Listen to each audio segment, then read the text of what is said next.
ఇక జోష్న ఎదురుగా ఉన్న కొబ్బరి బొండాల షాప్ని చూయించి ఒక బొండం తీసుకుని రా బావా, కాస్త నీరసం తగ్గుతుంది అని అడుగుతుంది జోష్న. ఇక కార్తీక్ కాదనలేక బోండం తెచ్చి జోష్నకిస్తాడు. కాస్త నవ్వుతూ ప్రేమగా ఇవ్వచ్చు కదా బావా అంటుంది జోష్న రొమాంటిక్గా చూస్తూ. ఇక కార్తీక్ కోపంగా, ఈరోజు మా పెళ్లి రోజు, పైగా మొదటి పెళ్లి రోజు, మా అమ్మ నాన్నల దగ్గర ఆశీర్వాదం తీసుకుంటాను బావా అని నా భార్య అడిగితే మీ ఇంటికి వచ్చాం. సారీ, మీ ఇల్లు కాదు, మా తాత ఇల్లు.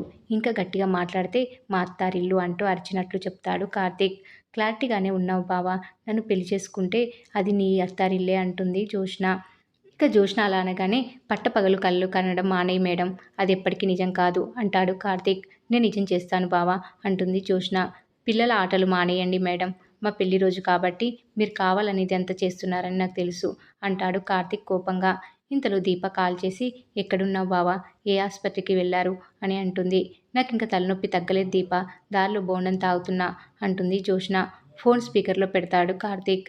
అయితే ఆ బోండం దాని ముఖానికి వేసి కొట్టు, నువ్వు త్వరగా రా బావా అంటుంది దీప.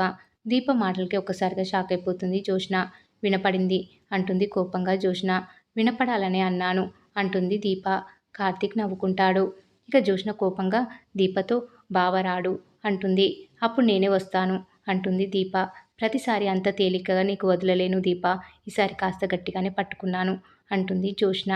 జోష్న మాటల్లో చాలా అర్థమైనట్లుగా అనిపిస్తుంది దీపకు. అయితే గట్టిగా దెబ్బలే తింటావు అంటుంది దీప. వార్ అయిపోయిందిగా అంటాడు కార్తీక్. ముగింపు నేను ఇస్తాను కదా అంటుంది జోష్న. తిప్పింది చాలు, పంపించు అంటుంది దీప. వస్తాడులే దీప, నువ్వు వెళ్ళి బావకిష్టమైన 4 కూరలు చేసి తల్లో మల్లెపూలు పెట్టుకొని గుమ్మం దగ్గర ఎదురు చూస్తూ ఉండు, బావ వస్తాడు అంటుంది జోష్న.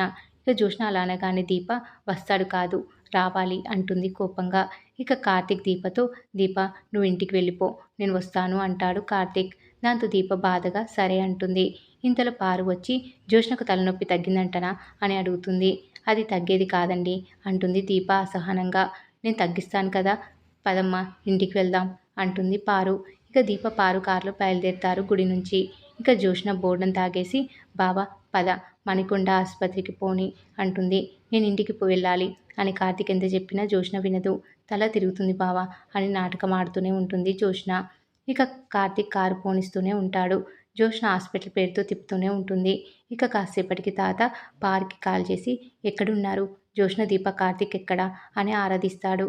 గుడి నుంచి తిరిగి వస్తున్నామండి, దీపను తన ఇంటి దగ్గర దింపేశాను, జోష్న తల తిరుగుతుందని కార్తీక్ గాని తీసుకుని హాస్పిటల్కి వెళ్ళింది అని చెప్తుంది పారిజాతం.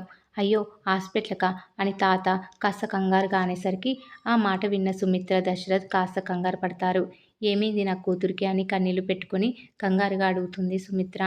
సుమిత్ర కంగారు గమనించిన పారు, సుమిత్ర కంగారు పడొద్దు, ఏసీలో తిరిగే పిల్ల కదా, ఎండలోకి వచ్చేసరికి కాస్త నీరసమైంది అంతే, నేను కాల్ చేసి వివరం తెలుసుకుంటానులే అని ఫోన్ పెట్టేస్తుంది పారు.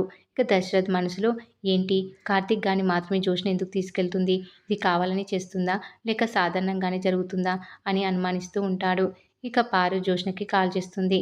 గ్రాని, బావతో హాస్పిటల్కి వెళ్తున్నాను, ఆన్లైన్ అపాయింట్మెంట్ దొరకడం లేదు, మంచి హాస్పిటల్ కొరకు వెతుకుతున్నాం, నువ్వు పెట్టే గ్రాని, తల తిరుగుతుంది అని ఫోన్ పెట్టేస్తుంది జోష్న.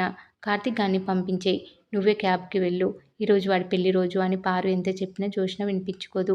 ఇక జోష్న ఒక చోట కారు ఆపించి, ఐస్ క్రీమ్ తినాలనుంది బావా అని 2 ఐస్ క్రీమ్స్ తెస్తుంది. తిను బావా అంటుంది, కానీ కార్తీక్ తీసుకోడు.